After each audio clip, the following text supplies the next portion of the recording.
Apa lagi nih, woi?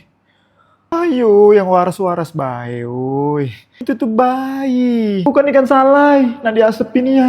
Izin menanggapin video ini. Mungkin yang ada di desa ini atau tradisi di tempatnya ini agak gak setuju ya, karena ini kan tradisi yang udah turun-menurun. Cuman, jujur menurut aku ya, untuk situasi sekarang kayaknya mesti dipertimbangkan lagi. Yang dulu-dulu itu masih masuk akal gak sama yang situasi sekarang. Kayaknya harus open minded lah cak itu. Contoh, kayak gini nih.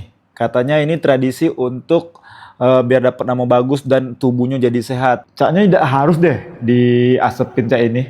Ya kalau nak tubuh sehat, bayinya ya dikasih makan yang bergizi, bukan diasepin. Yang kedua, ngapa aku tidak setuju? Yo, aku sadar dewek, bayi umur berapa hari, belum nyampe hitungan bulan, itu ya Allah, halus nih ya. Sensitif pula gitu tuh nak.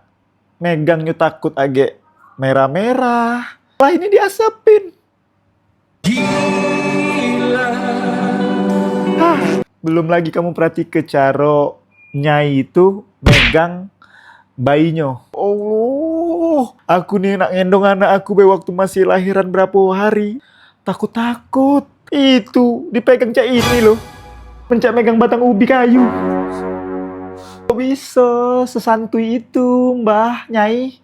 Terserah lah ya, kalian nak berbeda pendapat atau kalian meyakinin tradisi leluhur atau cak mano. Menurut aku yo zaman sekarang harus open minded lah, masuk akal dikit.